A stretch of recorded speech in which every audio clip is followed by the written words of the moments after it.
Good to keep talking. We don't need to start hard start yet.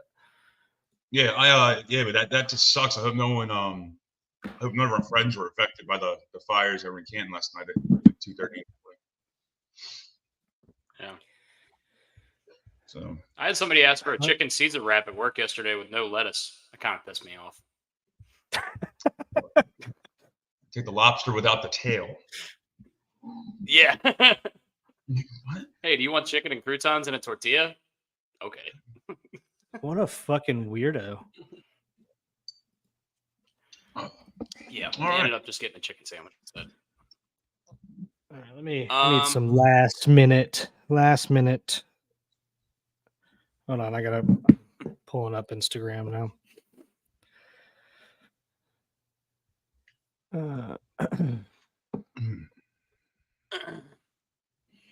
So what'd you guys do over the weekend? Work. Besides work. Yeah. Fucked my thumb up, played some golf. Why don't you tell us about that story? Played 90 holes. Played 90 holes of golf in 4 days, which is too many holes of golf, if you're wondering. We had our member guest at Glenn Riddle down here in Ocean City last weekend, and Thursday was our practice round. So we played an 18-hole practice round, and then you have a par 3 contest.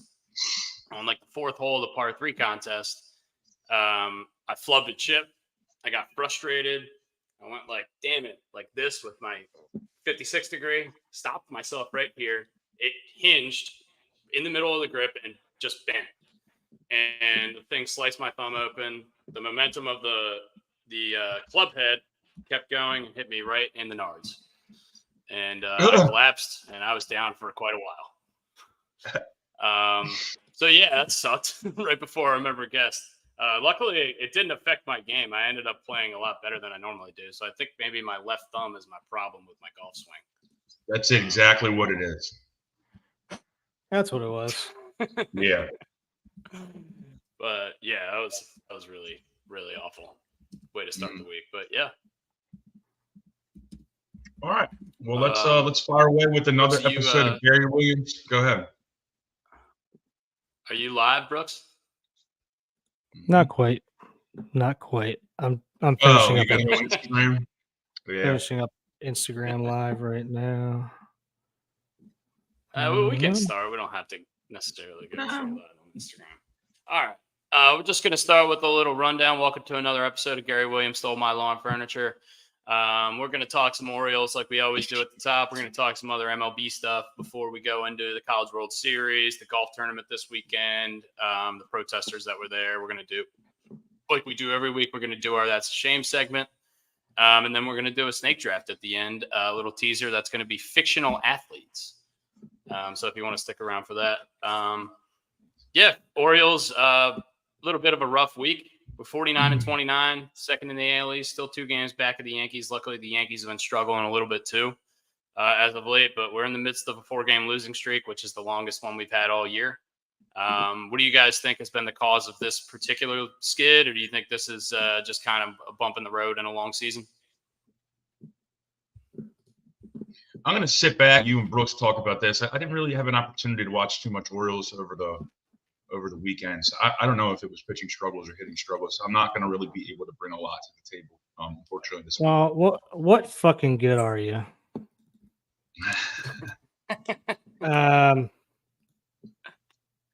Yeah, sorry, I'm still in the middle of getting this shit ready. That's okay. I can talk first if you want. Go for it.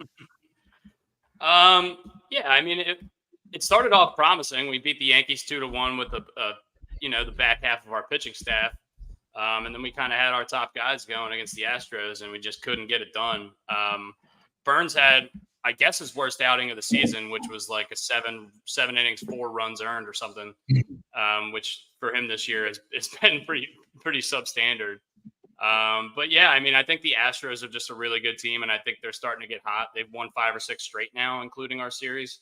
And I think it's just one of those things where this kind of thing is going to happen. Obviously, it didn't happen for us for a long time with the no sweep streak that we were on for a long time.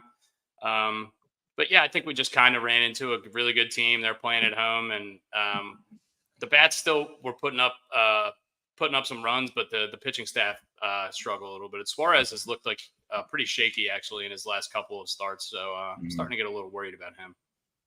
I think that's why I didn't watch one of the games specifically, because I think Suarez gave up like 4 runs in the first inning, and he was getting tattooed on everything he was throwing, to the point that I almost thought he was tipping pitches.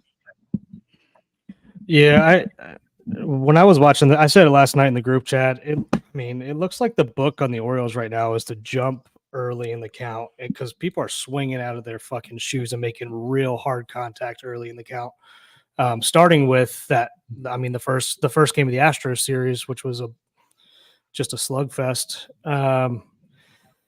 So yeah, between that, walking too many people, the bats kind of went quiet there after game 1.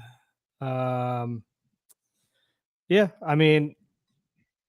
the guy's got to be tired, and I also think that after the Yankees series, which we can talk about as well as a positive and everything that happened there, since we missed that as well.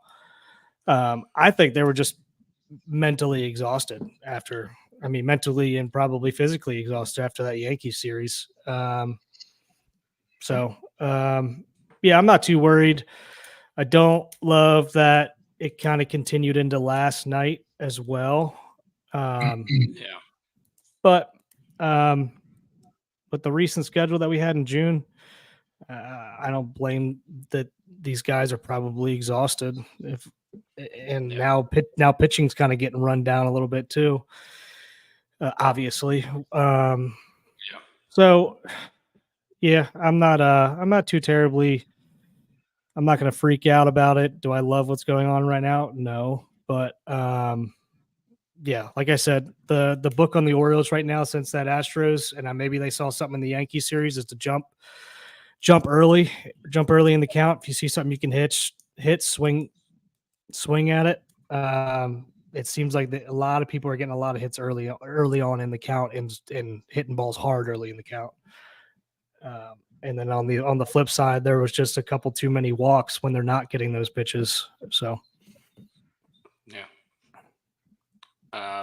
yeah, I think that's a good observation. Altuve took the first pitch of the game against, I think, Suarez over the fence. So, I don't know how many times he's done that in his career, but probably over 100, it seems like.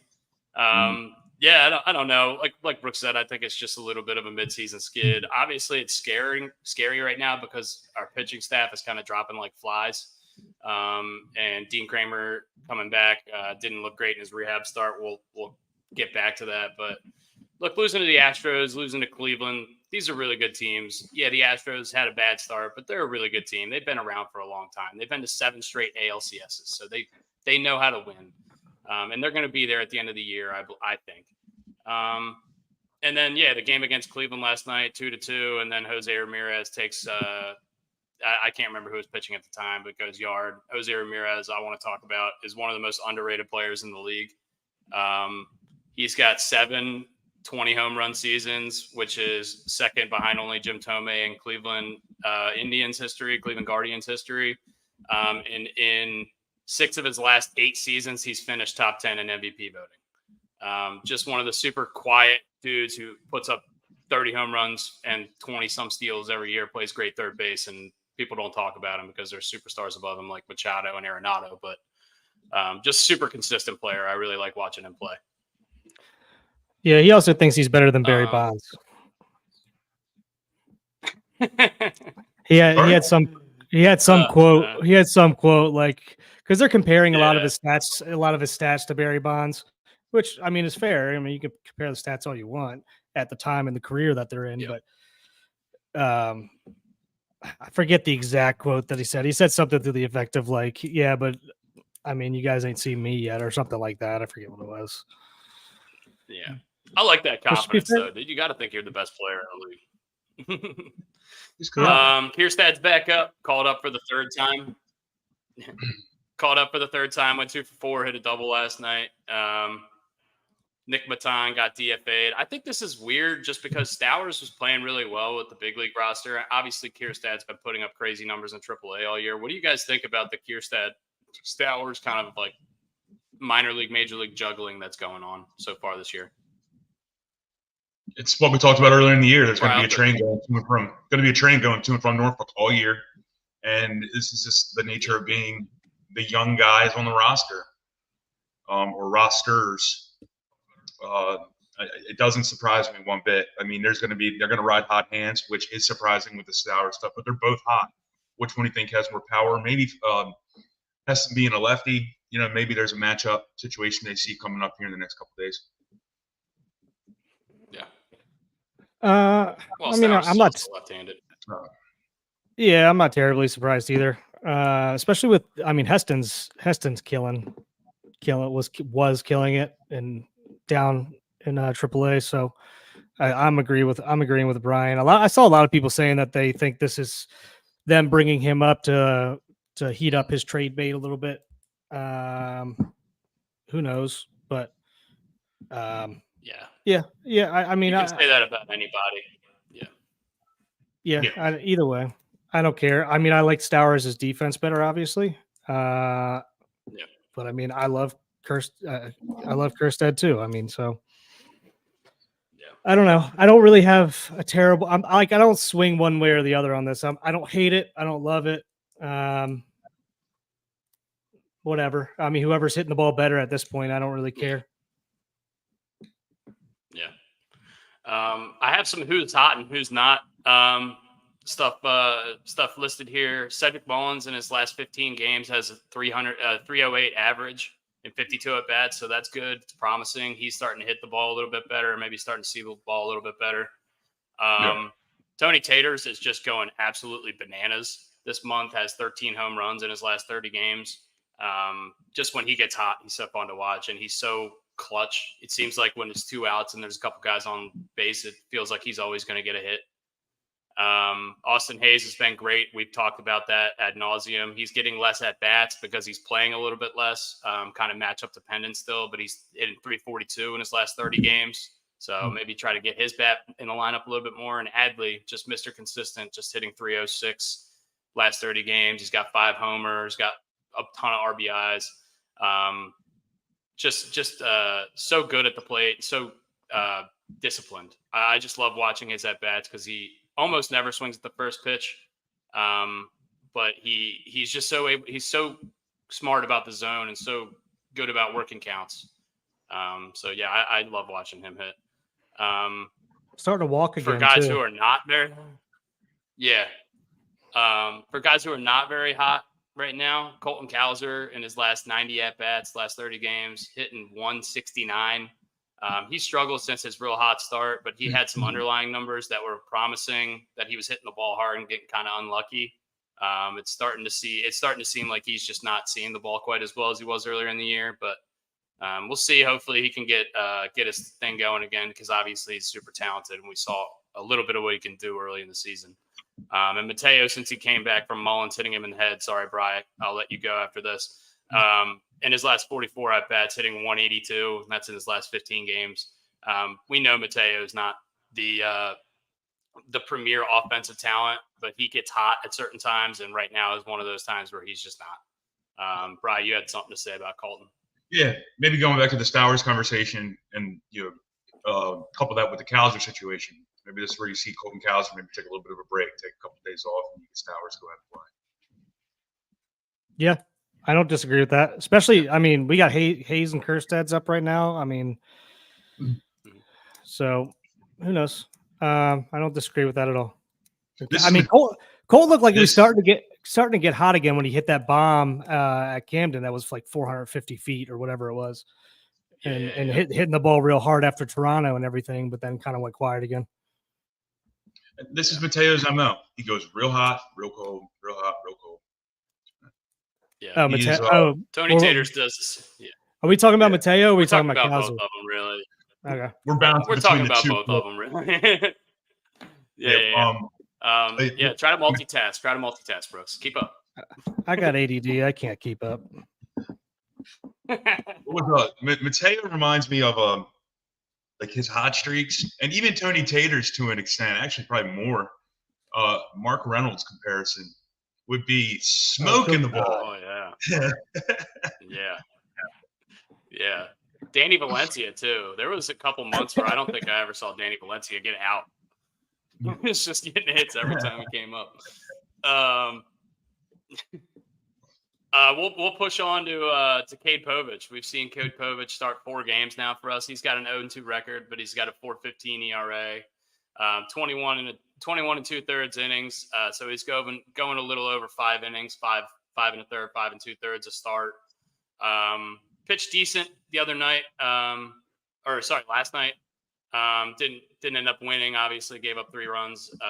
But yeah, what have you guys seen from him in his first couple starts? Have you liked what you see, or haven't seen much? Other than the statistics you provided here, I don't have any splits on him. But for a guy who just came up, it seems like he's doing a pretty decent job. Now the league will adjust, like we always know. It always happens, but for hitting and pitching. But right now, I mean, I've got a positive feeling about it. I would say I like what I'm seeing out of him. It doesn't seem like a ton of people can get. He keeps people off balance. Like people can't get a good read on him. It doesn't seem like a lot of people barrel the ball up. The one thing I do want to see is, I mean, if he could lower those walks, man, he could go a lot further and obviously give up a couple less runs. He's walking way too many people, and I don't know if that's just because he's nibbling, because that's kind of what he does. For lack of, I mean, just because he doesn't throw as hard as everybody else, so he kind of has to be a little bit more precise. So, but yeah, I would like to see him lower his walks. Well, yeah, I also think, because this is absolutely imperative to the Baltimore Orioles, we're getting Ben McDonald back now that the College World Series is over. So I think we are absolutely going to start kicking ass. So, oh my God, we haven't even put this in the rundown, but let's talk for a minute about how Dave Johnson has ruined the Orioles season. Oh my God, get this guy off of our fucking televisions. He is so bad. Is he 0 for right now calling games? I don't know. I hate him. He's been on since the Astros. Obviously, we got swept. He called it again last night. We lost. I don't know if he did any other ones this season, but he is 0 for his last 4. If the Orioles keep analytics on this, they're disgusting and they are way overthinking everything. Did you see the graphic that the all 4 guys who've gotten Tommy John for us were all wearing City Connects when it happened? Means, Wells, Batista, and Bradish were all wearing City Connect jerseys when they went out of their games and ended up having to get Tommy John. I hope they keep analytics on that. Wow. Shout out Drew and Hannah. Drew and Hanny. Yeah. Drew and Hanny. Annie. Yeah, I mean, Brian, something to think about. Something to think about. Yeah, dude. Something to think about. Sure. I'm not real stitious. He's a little. I'm a little stitious. Yeah, so we talked about it a little bit last week. We didn't have the official news, but Bradish did have Tommy John last week. This does kind of put his season next year in jeopardy.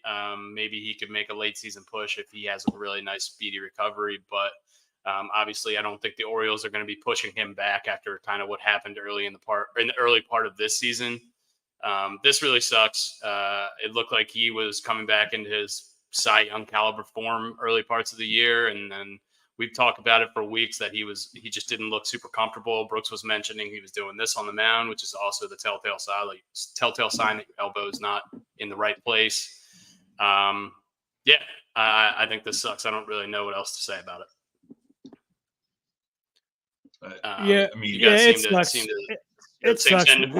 Whenever you're starting to do this, it's usually, I mean, every time we see like somebody who goes out with like a strained forearm or something, like you all automatically start thinking now like elbow. But like when you're doing this, something's not comfortable in your forearm, or you're trying to get some kind of feeling in your fingers again. That was a problem that I had for a while. And it's just whenever you're flexing like this, you're trying to work something out, or something doesn't feel right, or something doesn't feel comfortable, or it hurts, or I mean, he always shakes. Like, I think that's pretty normal for pitchers to shake. So that wasn't something that I was terribly worried about. But when he starts doing this a lot and he's trying to, I mean, it's just not good. Danny Coulomb, who was probably our best reliever in the early part of the season, had surgery to remove bone chips from his left elbow, his pitching elbow. It's not expected to take him out for the season. They're saying he's probably going to be ready come September.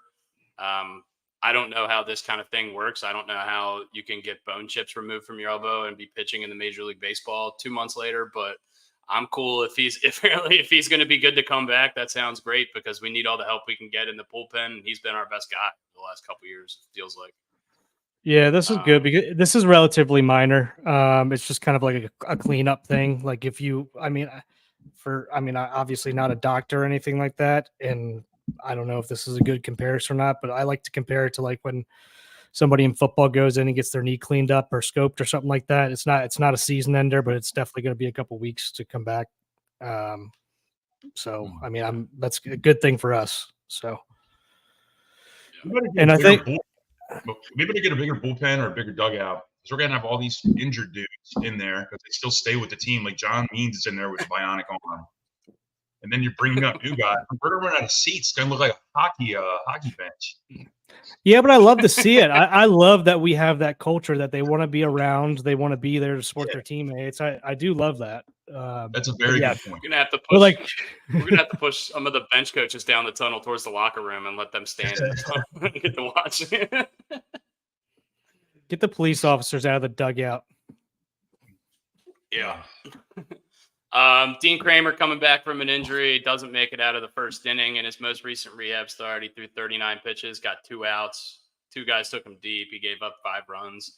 I read a CBS Sports article this morning that says he is unlikely to be activated this week. So we're looking at at least another week without Kramer. Obviously, I would assume after that bad outing, they want to get him at least one more rehab start in AAA, get his confidence back going. These kind of starts happen. I'm not super worried about it unless it becomes a trend. So we'll see. Hopefully, the best news is that he doesn't seem to be injured on his way back. So trust his stuff as long as he's feeling healthy coming back. I wish somebody could give us like a update on like what his velos were looking like. Was he missing spots? Is he not throwing a ton of strikes? Like I wish we could get more than just the stat line. There's got to be something out there. There's got to be someone on Twitter, one of the minor league guys, one of the people down in Florida. I'm sure the information's out there. It's just more difficult to find, obviously, because it's not on a bigger stage. It's in AAA, you know. Yeah. Upcoming schedule, we're kind of wrapping up the Orioles stuff. We'll talk a little bit more about it as we talk about the MLB, around the MLB. But upcoming schedule, we got 2 more versus Cleveland. We got 4 at home for Texas. Do we think this is a revenge series for Texas? They're coming back to our place after sweeping us in the playoffs last year. Well, I mean, if it's they're all going to try hard one way or the other. If this this is what you need to do it, then fine, fuck it, go for it. But use whatever you need for motivation. I mean, both teams get paid, right? I hopefully I don't think.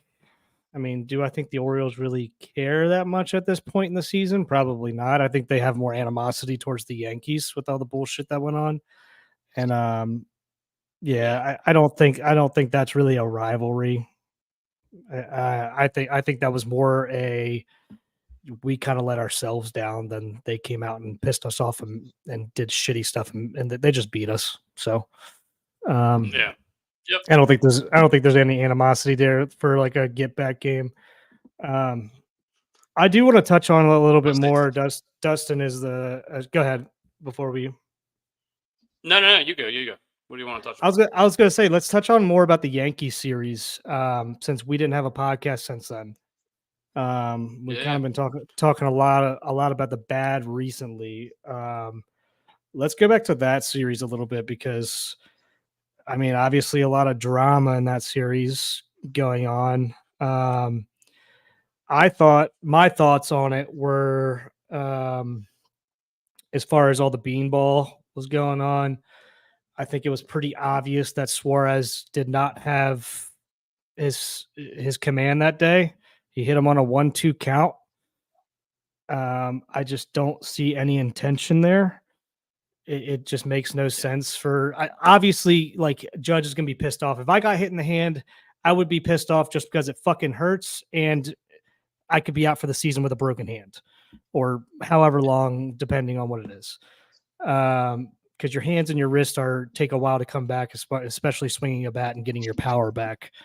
I don't think I think it got blown out of proportion, and I'm kind of, now that I'm looking back, because I was pissed off too about the comments by the Yankees players after the game, especially with Nestor coming out and saying like they don't like the way that the Orioles pitch, even though he pitches inside all the time too and up and in. And I get, like he said, it was part of the game. I don't think Judge's comments were that bad. People took that kind of out of context, I feel like.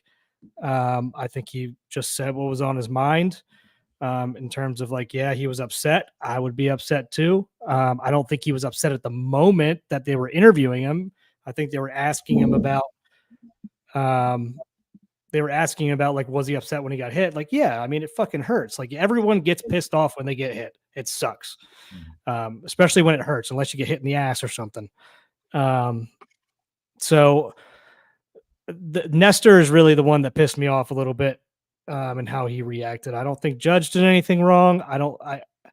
At first, like I said, I did think that pissed me off a little bit because I took it out of context too. But looking back on it, I think he was answering the question like he should have. Yes, he was pissed off at the moment. He was being truthful. Do I think he was pissed off about them throwing it in?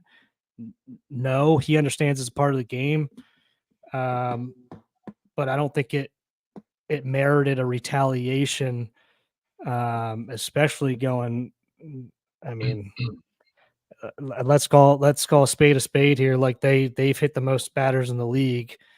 Going into that next game after Judge got hit, they had hit 9 of our players to us hitting 3 of theirs on the season. So, and they went they didn't go head hunting, but they threw up and in where Henderson had to duck out of the way in the last series, and we didn't retaliate.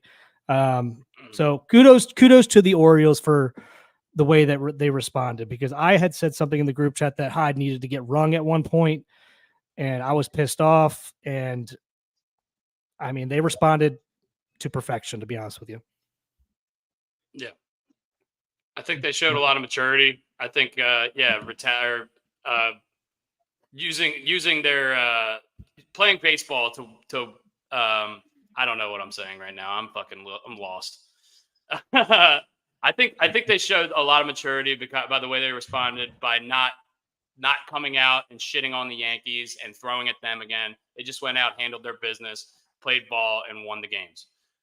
And that's how they retaliated. And I love that Gunnar scored, and that's the reason we were able to get to extra innings in that game. Fuck you, Aaron Boone. Brian's been saying it all year. You're going to lose games doing stupid shit like that. And look at Brian. He's got a big grin on his face for the first time. Yay. That's why I got nothing to add here. You guys said it all you need to say, and I'm not going to keep beating the Aaron Boone dead horse. No, I will. Fuck Aaron Boone. They're gonna lose. And by the way, this isn't a personal attack at Aaron Boone. As you know, yeah, I don't like him as a baseball manager. It's very simplistic. I'm sure he's a very nice man who takes care of his family, but I just think he's a terrible baseball manager, and he should not even have this job right now. I'm miffed by how he's still employed. Yeah, and like I said again, I think the media and I think the internet really stirred up that stuff more than it needed to be, and it worked out in our favor because, I mean, they retaliated. At least it seemed like they did. I don't think every one of those hit by pitches after that was intentional, but the Gunnar one sure seemed like it. And he responded perfectly. That one, I don't think all of them were. I think they hit 2 more batters after that, and I would say probably not on purpose. But Gunnar pissed off. Yeah, it hurt. He got hit in the center of the back. He could have charged the mound there, like Bryce Harper or something early in his career, Manny Machado early in his career. He could have thrown his bat at the. He could have done a number of different things. Started screaming, just took his base, pissed off, stole second on him. Said, you know what, fuck you. I'm going to go ahead and steal second, get myself in scoring position. Found a way to get in. It was honestly I was so proud of how they responded to that for such a young ball club. Especially when Gunnar, every time he takes a walk, looks like he wants to murder the opposing pitcher for not throwing him strikes. Well, when you have a mustache, throws it back at the dugout. When you have, Wyatt Earp's facial hair, I mean, yeah, he's going to look pissed at all times. He probably eats his cereal looking pissed off. Let's move on to Willie Mays. Do you want to do that? Yeah. R.I.P. Willie Mays. Yeah. It sucks. I think he had like 660 some home runs. Obviously, just one of the greatest baseball players who ever lived. I think in anybody's top 5, top 10, he's going to be on it. Huge ambassador for the game. Just sucks losing these guys. It seems like we're losing a lot of sports legends in the last few weeks, and this is just another one. And R.I.P. Willie Mays. Hopefully, him and his family are condolences to his family, and hopefully he's at peace now. Yeah, but you guys have anything to talk about with Willie? Yeah, I'll go. Obviously, we know a lot about Willie Mays. Know a lot of the stat lines, how good of a player he was. But I did learn a couple extra things about him, given that there's been a lot of, the spotlight has been on him because of the passing. He was on deck when the shot heard around the world was hit by Bobby Thompson. I didn't know that. Wow. And I watched they keep showing the infamous catch. And when I watched it, because I always never paid, you just see the great catch. I didn't know that he held the runner back in the infield when he turns and throws wildly. He actually, it is reported that it did not bounce, which also makes old school video great, because now we got 78 camera angles. We'd be able to tell. It's just a myth. It's a lore. It's kind of like Babe Ruth pointing. Is that true or not? But he apparently held the runner, and then they ended up winning that game by 1 run. Held him on first, right? Held him on first. Yeah, he did not. The runner did not get the second. Also, they played in the frick polo grounds. That's a deep center field. It's probably deep center field. The longest ever. It's the longest ever. 500 feet. Yeah. And then they slowed down the catch, and I took notice of this, and this is just so stupid. This has nothing to do with Willie Mays himself. This has to do with the structural builds, or the structure of these baseball stadiums back in the day. He is running toward a wooden wall that he's actually running to a corner. It's actually got a absolute 90-degree corner. He runs into that and he might die. And behind that wall is a building, a cinder block building with a metal staircase. So if he did just happen to run through the wall and be safe, then he's going to run in to a graded metal staircase. Okay. Padding wasn't around back then.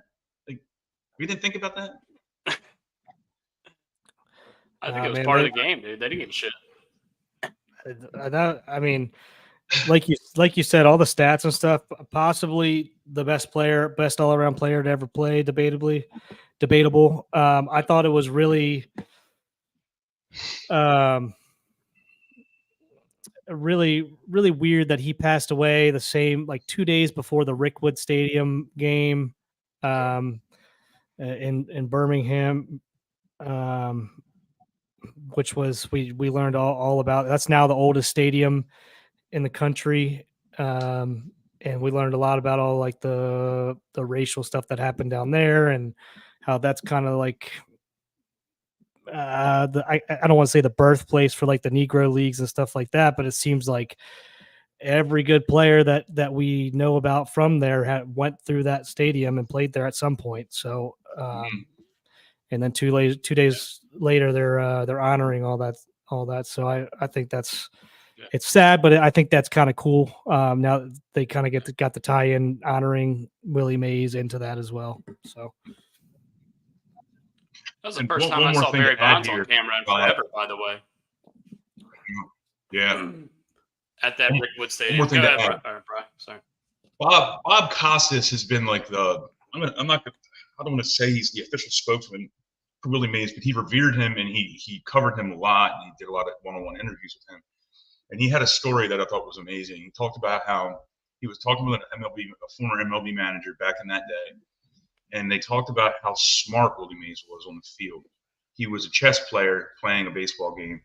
And one of the examples this manager gave to Bob Costas during the interview is he would specifically instruct his outfielders not to throw home when Willie Mays rounded third base, because Willie would strategically slow up so that you made the throw home so that the runner on first or second could advance to the next base. So he would still be safe, but he wanted to make sure that other runner, whoever got that hit, could advance and put his team in a better position to win. Thought that was a really cool story that a manager told his players not to throw home at Willie Mays. That's something I've literally never thought about once. I've never thought about a base runner deking a fielder. That's amazing. yeah, I've never heard that story. That's awesome. Mm-hmm. Yeah. R.I.P. Willie Mays. And one of the best players in MLB history for sure, and he'll be remembered that way for the rest of forever. Edwin Diaz, moving on. Edwin Diaz suspended 10 games for quote unquote sticky stuff. He's been claiming after the game that it was rosin, dirt, and sweat, which is what he does. He goes to the rosin bag, he grabs some dirt off the mound, and he starts pitching. He's been claiming that. I think he's going to fight this 10-game suspension. Is there anything you guys saw in particular that would say that he was using sticky stuff, he wasn't, or do you think this is just kind of the umpires with the power trip, or what do you think about this whole situation? I think these umpires all the umpires agreed. I don't think it's like just one guy who did that weird stuff with Madison Bumgarner the one time where he never he just only made eye contact. That was the umpire being about the umpire.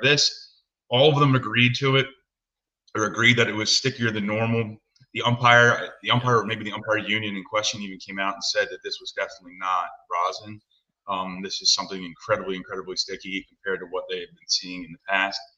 And these guys are checking every single game, so they would really know. And all you can really do is go off of their word, because we're not out there. Now, and Brooks, if you want to say anything. Yeah, Brian, did you see the picture of what his hand looked like? I know. So it's hard to tell. I mean, obviously, it looks bad in the picture, but it's hard to tell, if the light's bouncing off his hand, and it's making it look worse than it is. So I'm not going to judge it by that, even though by the looks of that picture, it doesn't look good. We all know that rosin, sweat, and dirt is not illegal to a certain extent, right? I mean, we remember Max Scherzer. Max Scherzer did the same thing. They gave him the opportunity to go wash his hands off, came back, kind of did the same thing, got his whatever you want to call it together again, like his rosin, his dirt, and his sweat. And it was too sticky again. And they ended up throwing him out, and he was pissed about it, and blah, blah, blah, whatever. The reason why I don't think this is what it is because they did not give him the opportunity to go wash his hands like they did with Scherzer. I think that when he can, and he knows this because he gets checked before every time he comes in to close a game. He knows this is going to happen. He knows he's going to get checked. So there's really no excuse for it unless they were just letting this go for a while and he thought it was okay. And whoever the umpire was popped him this time. But again, I don't think this was just that, because I think that they would have given him the opportunity to go wash his hands. I would think, unless this guy just had a hard on, like you said, and wanted to just ring him. And if that's so, that's bullshit. So I think he came in, they looked at it, felt it, and were like, there's no way you can get it that sticky. I think maybe he was using those three things and probably added in some sunscreen as well. That was a trick that people used to do for a while. So whatever. It's automatic 10 games. You should know better. Fuck it. The umpires took their time with this too. This wasn't one of those 2 minutes and then see ya. It was they took their time. I got a question for the group, and this might be a better question for Tim when we see him next month. Does each ballpark does a team get to buy their own rosin bags, or does like MLB provide rosin bags? And are they checked before every game? I don't know the answer to that question. Just something I thought about while we're having this conversation. I would imagine they're standardized, but I don't know for sure. So that's something that I don't know, Brooks, if you know, or maybe that's a good question to ask him. Yeah, I feel like we can save that. Yeah, that's a good question. That's a good question because I'm not 100% sure. I feel like I remember hearing something, but I'm not going to put it on record. I'm not really sure. Yeah. Moving on a little bit, like we mentioned earlier, Yankees 3-7 in their last 10 games. This is great timing for the Orioles, who are going through a little bit of a skid. We're still 2 games back of them, so obviously it's a long season. If they were still at their crazy pace, then it wouldn't be too big of a deal. But 2 games back is a lot easier to come back from than 6 games back. And once those numbers start getting a little higher, your confidence can start wavering, and so it's good news for the Orioles that the Yankees are struggling a little bit as well. And we've got 3 weeks until the All-Star break. I can't believe it. It's almost All-Star time. I've got the list of voting for the All-Star break as it stands right now. Ryan Mountcastle has overtaken Vladimir Guerrero Jr. First baseman is number 1. Gunnar and Adley are also in first place. Santander and Cowser are 5th and 6th among American League outfielders. And Jordan Westberg is in 2nd among third basemen, behind Jose Ramirez, who we were talking about earlier. So could be a lot of orange in the All-Star game this year, which would be pretty cool to see. All-Star games where? Texas. I didn't. Did you? Man, those hats look bad, man. I didn't. I hate the All-Star game uniforms almost every year. I think they're so stupid. I wish they would just go back to letting every player wear their home team's uniform. I think that was so cool that they used to do that, and they don't do it anymore. Yeah. But they sell more merchandise now, so follow the money, right? World we live in. Yeah. So, well, I thought they were still. This might be me just not paying attention to the game as much, but I thought they were still doing like they wear the All-Star game uniform and stuff like that during like the Derby and everything leading up to it, and then in the game they still wear their uniform. Am I not? They don't do that anymore? Let me take a look. As far as I know, and I could be completely wrong about this, but I'm almost positive they started wearing the actual American League, National League outfits, like the uniforms, for the game, and they still let the players will wear the hat will have a logo of their team on it, but it's like the All-Star branded color hat. I could be completely wrong on this. I'm almost positive though. Where did these colors come from? I don't know. I don't make any sense. I haven't seen them yet. Well, let me show you. We'll do a little bit more research on. Brooks is going to pull up the All-Star uniforms on our broadcast so you guys can see it. But yeah, I thought it was really cool back in the day seeing the guys line up and seeing which team every guy played for. If you guys don't know, listening to this, Brooks and I, our family tradition was going to the All-Star game every year. Our dad and his brother went to something like 25 All-Star games in a row. Brooks and I have been to well over a dozen apiece. And I always thought it was so cool. That is the ugliest hat I've ever seen in my life. What is that? They usually do it after the home team's colors or something to that effect. This doesn't make any sense to me. Did the Miami Marlins have naked photos of somebody in New Era? What the hell is that? I know. I don't know. I hate that. Well, Get it off my screen. I don't want to look at it. At least they're not wearing the hat Brooks is wearing. All right. If they were wearing that, I wouldn't watch the All-Star game. Well, I'm glad you brought that up because I haven't brought this up yet. The reason I'm wearing this hat is because A Millersville alum basically beat the Orioles on the Astros by himself, game 2 of that series, and put one on the freaking train tracks. So shout out Chaz McCormick. I will root for Chaz when he's hitting. It just turned out I was super excited for how well he's doing, especially since he's trying to keep a job right now. I just wish he wasn't the reason why we lost that game. That really sucks. But same thing with Tim. I root for Tim when he's playing against us. I don't root for him any other time in terms of like during the game, obviously. So just don't want them to be the reason why we lose. So this is me giving a homage to Chaz. Gotcha. All right, we are going to move on to golf. A little weirdness at the end of the golf tournament this week.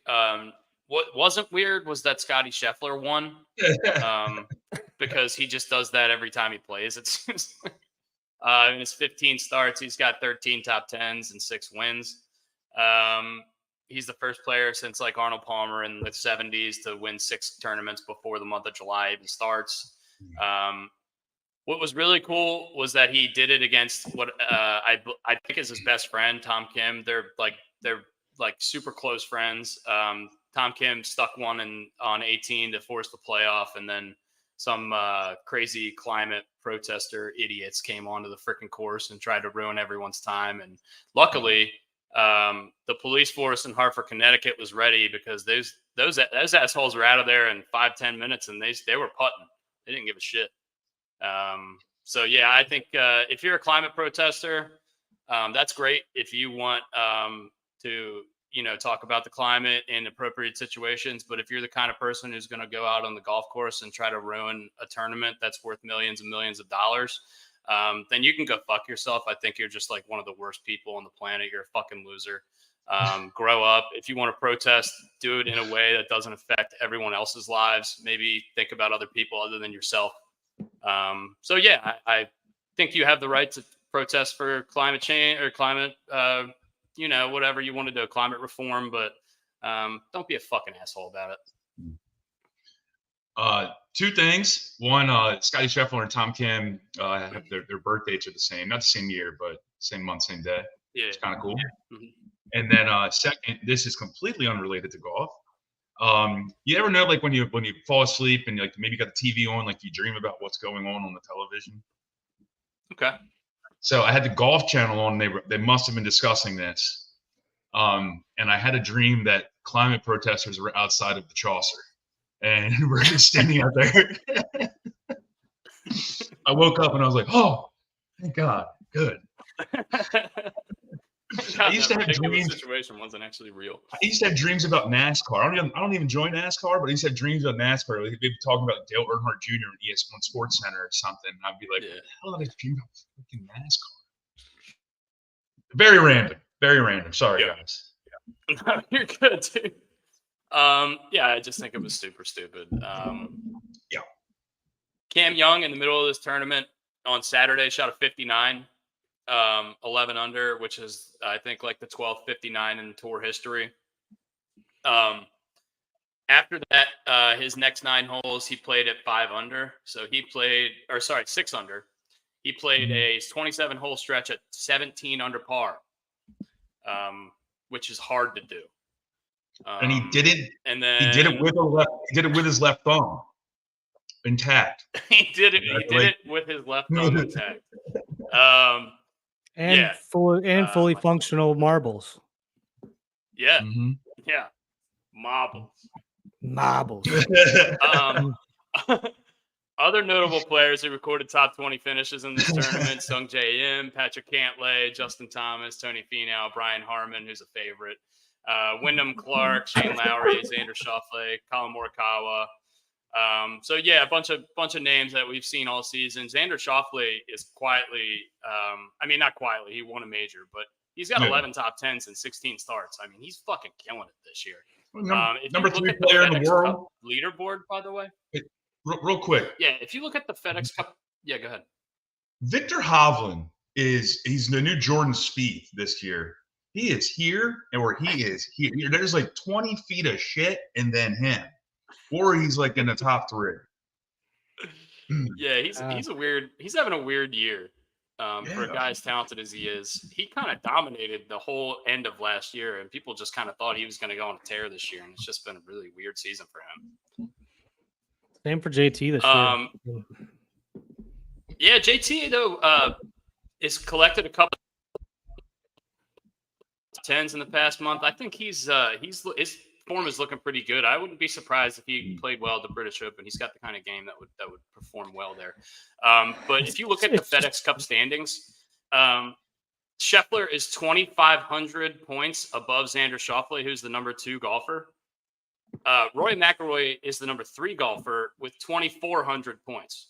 So Scheffler has a bigger margin of bigger lead over Xander Schauffele than Rory McIlroy even has points. It's pretty fucking ridiculous what he's doing. He's just destroying everyone.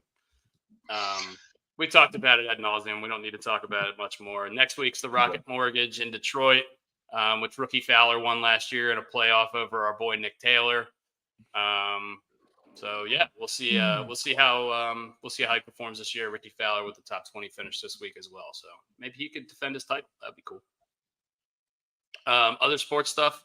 We'll go through this. I didn't watch much of this game just because I don't have enough available TVs to put it on at the bar I work at last night. But I did get to watch the last couple of innings. Tennessee held off a late push from Texas A&M last night to win the College World Series 6-5. They were winning 6-1 going into the 8th inning. So Texas A&M definitely put up a fight towards the end of the game.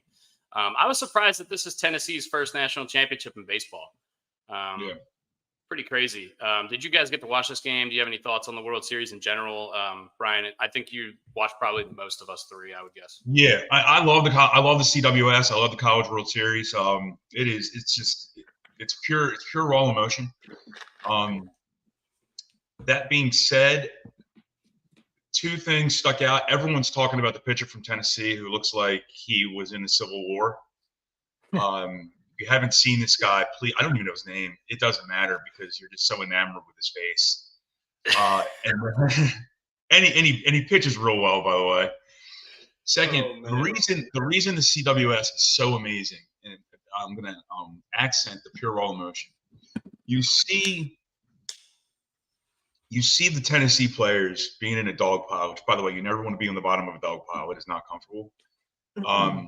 But then you look at, so they're just going nuts. And no one from the Mississippi State or from the Texas A&M team left the railing. And they looked like statues. And they just stared. And you can see, the juxtaposition of emotion, or the range of emotion between the losers and the winners. And it pulls them my heartstrings every year. I would love to go, but I don't want to sit in 100-degree heat. Because it was 100 degrees at game time. But it was a lot of fun to watch. There was a lot of really good teams in there. I was really surprised that number 1 seed hasn't won in a while, which was kind of surprising because there's usually like a really dominant team. Yeah.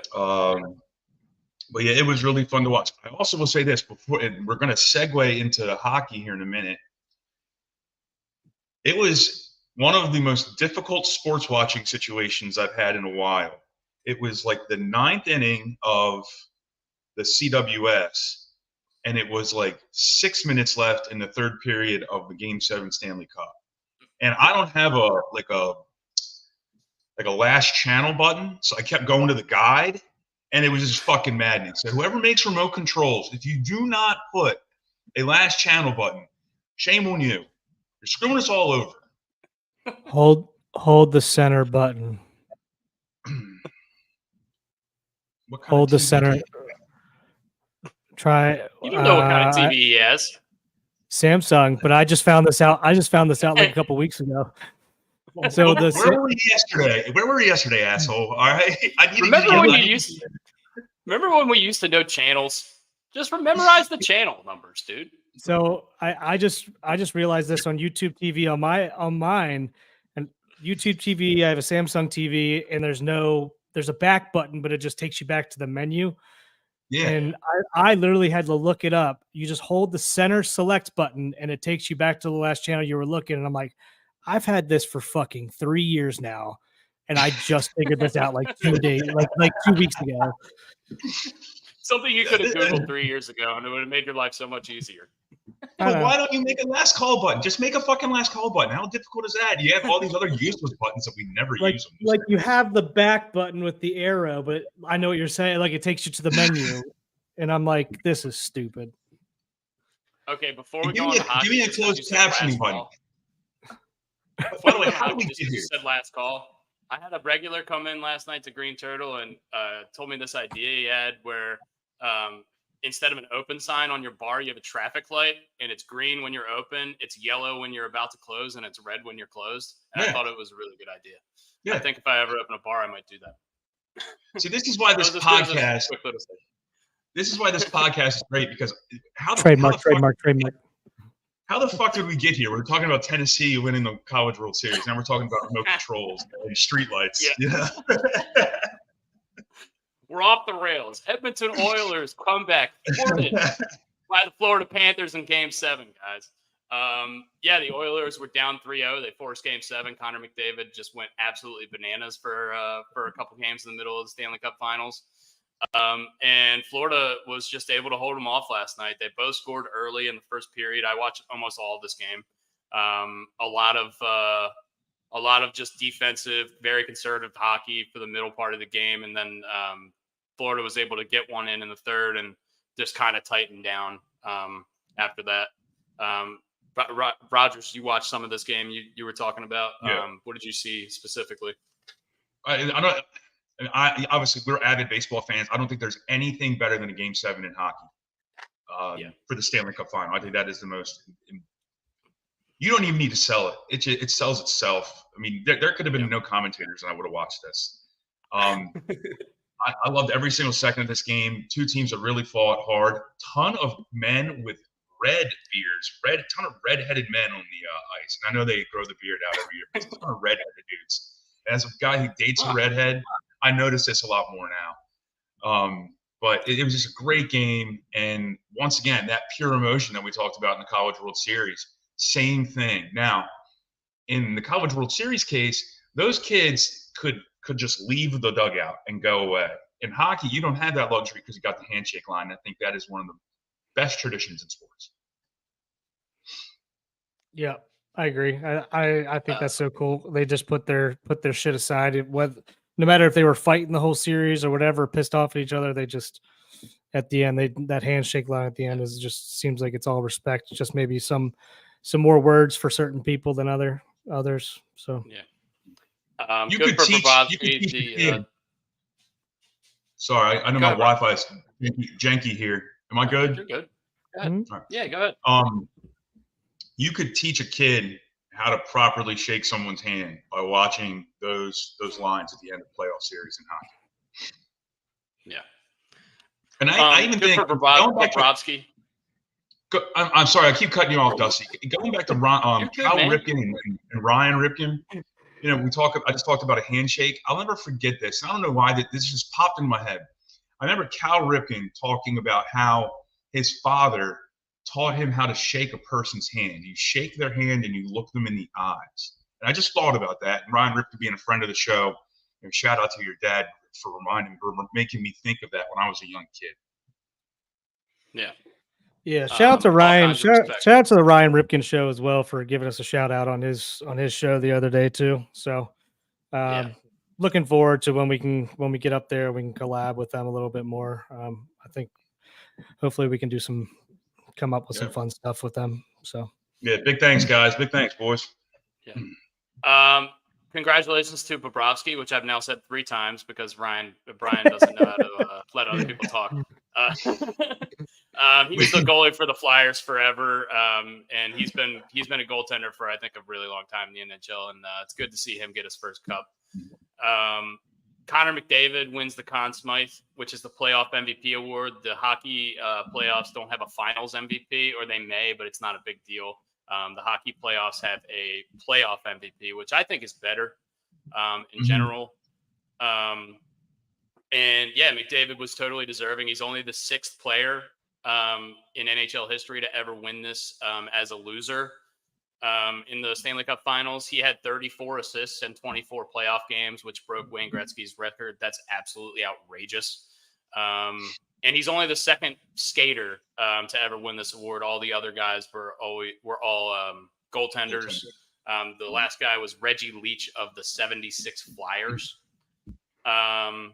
Yeah, he just has a ton of numbers that are up there with Wayne Gretzky and Mario Lemieux, who are two of the greatest hockey players of all time. Wayne Gretzky, obviously, probably being one of the greatest athletes of all time.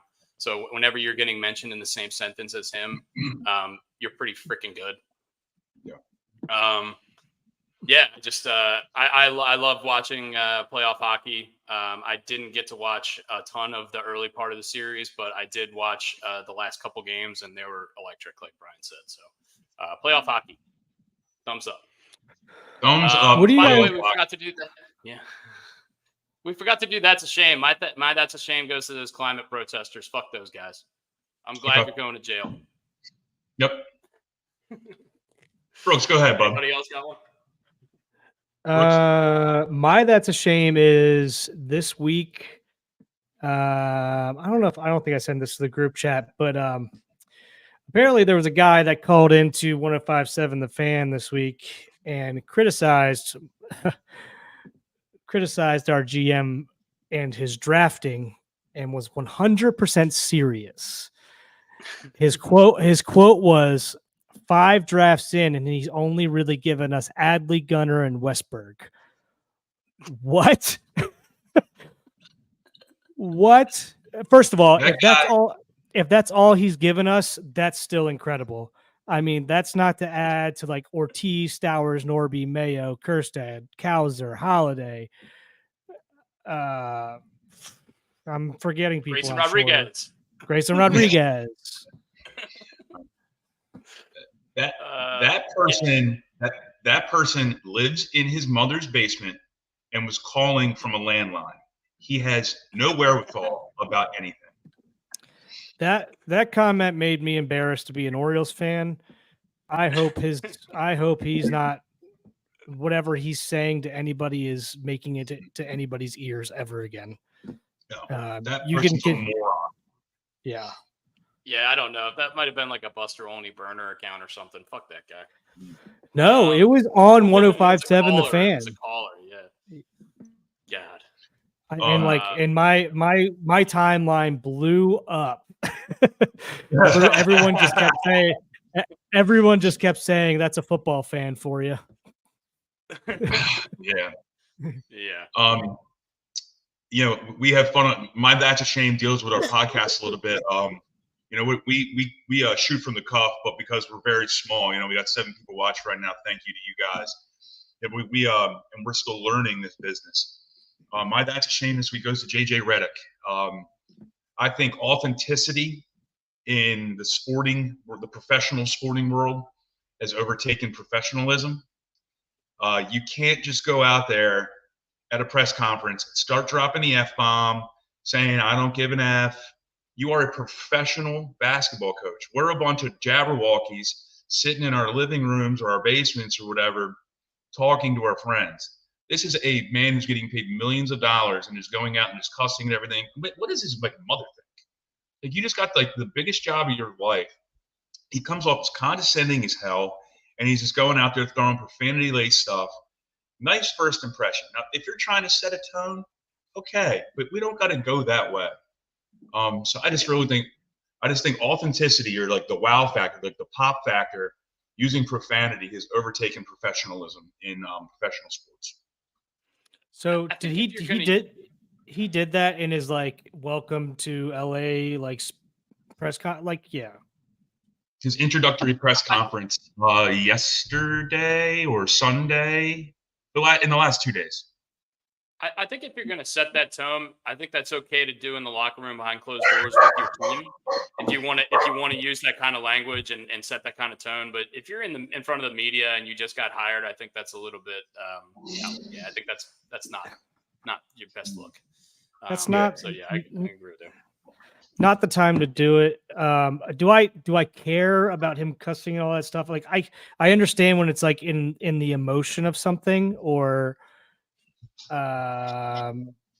after a during tough a loss or season. something like that. Yeah, like or you're trying to send a message during the season or something like that. But like your introductory press conference should be pretty buttoned up, I feel like Brian said. Like I could care less if this happens any other time because this is how to quote Pat McAfee show, this is how humans in the real world talk. Um Yeah. but your introductory press conference, not the time to do it. Yeah, for the most storied franchise in basketball history, maybe in American sports history. Mhm. And there yeah. are people on both sides of the fence here. They're like, that's awesome. Like he really cares. And there's other people who are like, comes off as a condescending asshat because he just wants to come out there and make those statements. So, I mean, look, I have a potty mouth. All right, I have a potty mouth. I know it. It's not for my lack of intelligence. It's how I was raised. But I'm not going to do it in front of teaching a bunch of kids in high school. And I'm just using that as a reference because I used to teach high school. I'm not going to go in there and start effing everything. It came off very poor. Yeah. Agree. While we're talking about the NBA, just real quick, Boston Celtics won their 18th NBA title. We're not huge basketball guys. We were just talking about a little bit of basketball, but good for the Celtics. They were the best team all year. I'm kind of a closet NBA fan. I watch a ton. I listen to a ton of sports podcasts on basketball. So yeah, it was really fun. They were the best team all year, and they deserved to win. And also RIP Jerry West. Jerry West, one of the most influential basketball players of all time, the logo, and one of the most influential front office executives of all time, was with the Lakers organization for a million years. So RIP to Jerry West, another one of those sports legends that we've lost in the past couple of weeks. And condolences to his family and everyone around him. We're going to go into the final segment today, which is our snake draft. Sorry, real and this quick, is going to real be quick, fictional athletes. Brian's got something to say, though.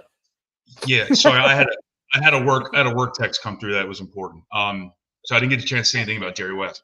Jerry West, what a gentleman! What a gentleman! The logo, great impact on basketball from every. Dusty, if I'm repeating some of the stuff you said, my apologies, because I was not paying attention. Just probably the best career of anyone in basketball, all encompassing between what he did to run organizations, build organizations, and obviously as a player. The crazy story about Jerry West is that he used to sleep with a shotgun underneath of his pillow because he was afraid that his father would continue to beat his mother. And he went to his father one time and said, "If you touch her again, I will shoot you and I will kill you." And that is a nut story. And this is when he was in high school.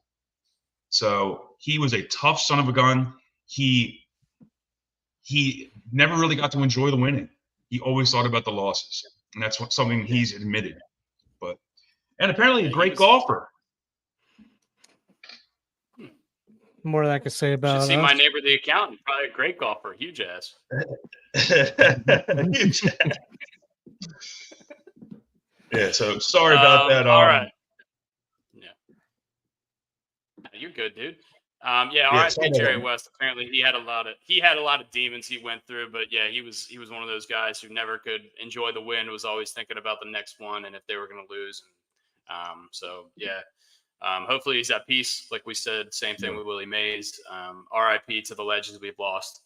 And Brian's got his finger up. Yeah, apparently Jerry West was not. What was the Laker docuseries? It was a show. It was actors. Called Showtime. Winning. It was called Winning Time. Winning Time. He was not very happy at all with how he was portrayed in that. Like they made him to look like an angry person, and it seems like maybe he was back then, but in his later life, he was a gentleman, an absolute gentleman. I remember when he came out and said like he wasn't happy with how he was portrayed, and then I heard multiple people also come out and say like, "Well, Jerry, you were kind of a hothead, especially when we lost." So I mean, you cannot be happy about it all you want, but you're a little bit of a hothead. You didn't like to lose, so. Yeah, let's right. also mention that series was created and produced by Adam McKay, who also created and produced the movie Step Brothers. So let's just take that series with a grain of salt. It's not actually an accurate representation of what happened. But yeah, anyway, our snake draft is fictional athletes, and I'm going to lead us off here because I won the poll last week because I am, I guess, the guy who knows the most about chips. And I think I know the most about fictional athletes too. I'm rocking the Shane Falco jersey, and I'm going to take Shane Falco number 1 overall because he is the greatest athlete of all time. And Keanu Reeves played a quarterback from Ohio State in 2 separate movies, Point Break and The Replacements. Does he like Ohio State? I don't like Ohio State, but I love that movie. I'm going to go with my number 1 overall pick. Shane Falco. Shane Falco. Shane Falco. My number 1 overall pick is going to be Ricky Bobby. Wow. Whoa.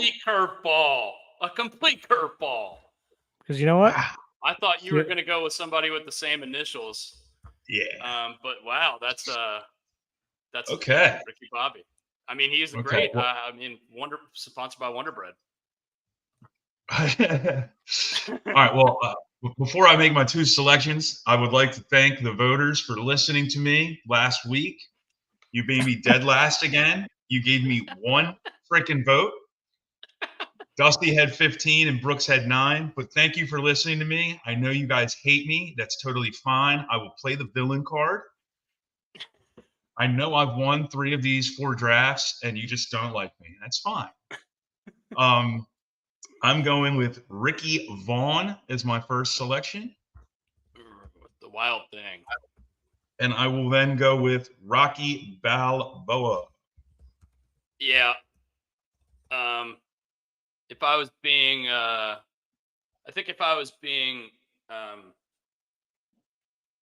objective about this, I think I would have probably picked Rocky Balboa, but I'm the biggest Shane Falco fan in the world. So there you go.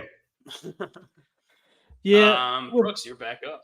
With my pick, I'm going to go with my favorite movie of all time in terms of a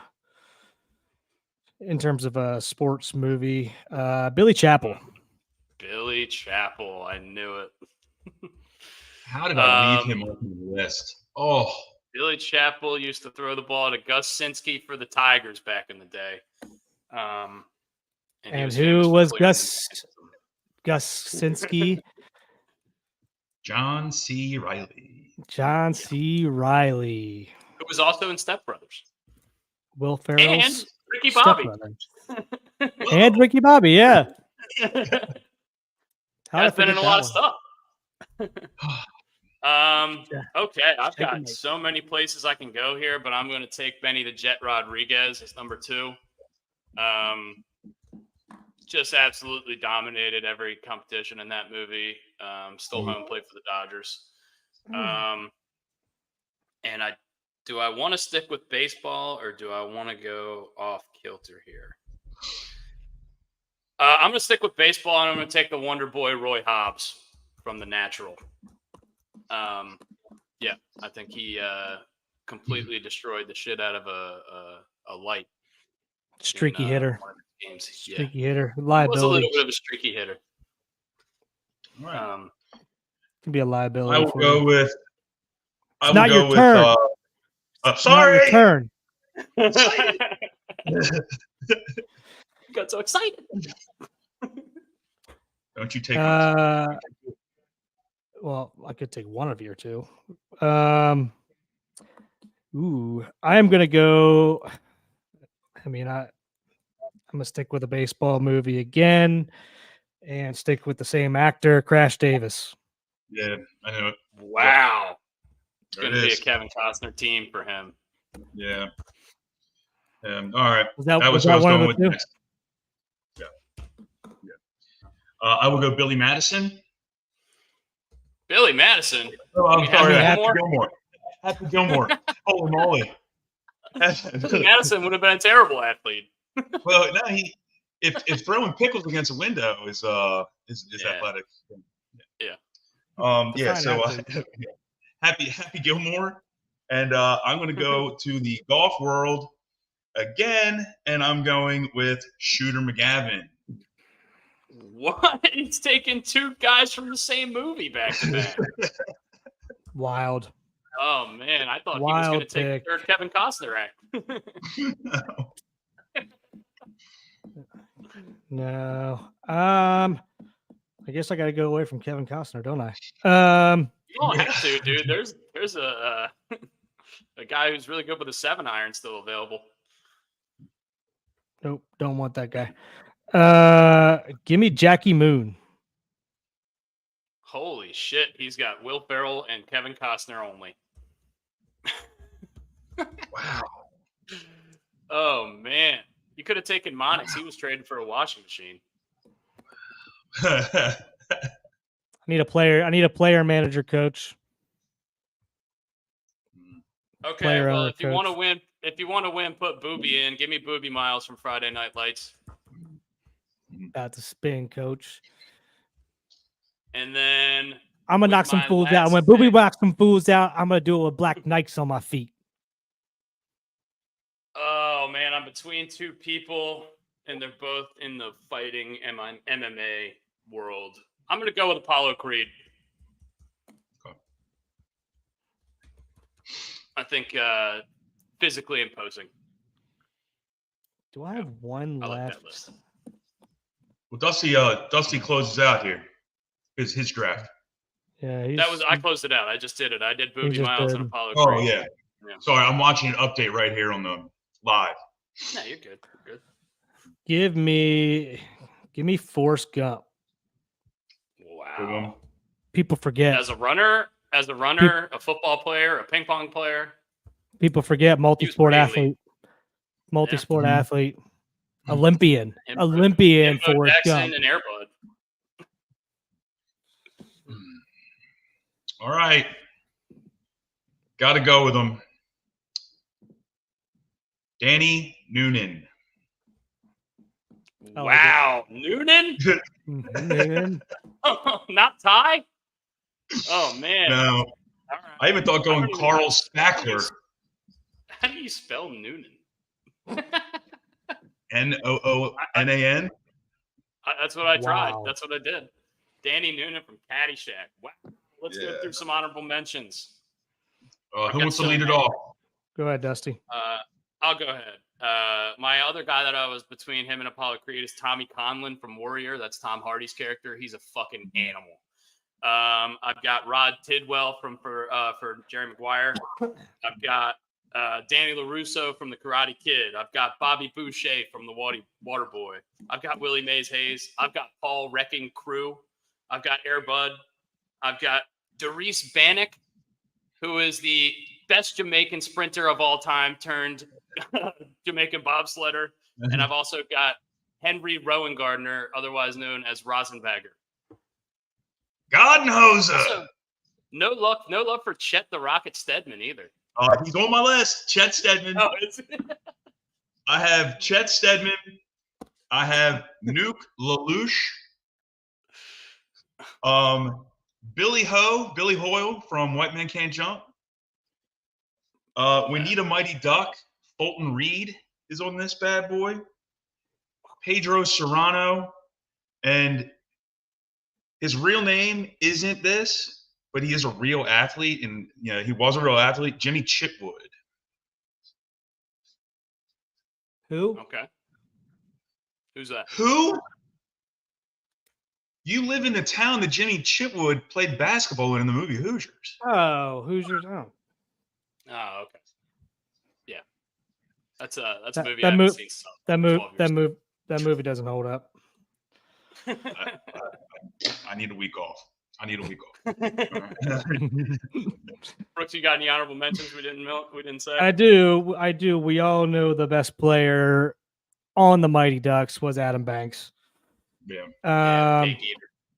Cake Eater. Also, I got Nigel Gruff. He's wired. Wiry. Nigel the Leg Gruff. not to be fucked with. And well, I got two more. I got Thad Castle. If anybody's watched that show, man was a beast. Wow, great. Blue Mountain State. Man was a beast. Captain. And last but not least, I got Louis Lasik, Big Louis from the Remember the Titans. Ooh, Louis Lastic. I like that. There's so many good ones. So we'll go through this one more time. My draft was Shane Falco, Benny the Jet Rodriguez, Roy Hobbs, Booby Miles, and Apollo Creed. Brooks's draft was Ricky Bobby, Billy Chappell, Crash Davis, Jackie Moon, and Forrest Gump. And Brian's draft was Rick Vaughn, Rocky Balboa, Happy Gilmore, Shooter McGavin, and Danny Noonan. I also want to mention Dottie Hinson from A League of Their Own. She dominated that league for a long time. And she dropped the ball on purpose at the end of the game. Yes, she did. If you agree with me or not? She absolutely dropped that ball on purpose. You guys have anything else you want to shout out? Anything else you want to talk about before we go off air today? No. Enjoy your week, guys. Are we rock and rolling Thursday? Yeah. So Thursday we're gonna do some little preview on potential Orioles trades and stuff like that. We're gonna have a couple guys on that are pretty knowledgeable on that, and a couple other shout out to the Chasseur and Pig for being our sponsors. First sponsors that we've had on the podcast, and then one other shout out Brian brought to our attention that some people in Canton had between somewhere around Decker and what was it, Hudson? Decker and 3,000 block of Hudson and 900 block of Decker here in Canton, Baltimore, where I reside currently, and Dusty and Brooks are very, very familiar with. A little fire overnight, 2:30. No one harmed. Don't know about any animals. Hopefully none. But no people were killed, which is good. Yeah, shout out to them. Hopefully they'll get back on their feet. Eight or nine homes went up in flames yesterday. Yeah. Hopefully. So, scary shit. Yep. Scary That's shit. all. Yep. That's all I got for today. All right, guys. I got one other thing. Somebody brought. I didn't know, Brian. I didn't know you knew Ligma. Who? Ligma balls, bitch. Have a good one. Ah!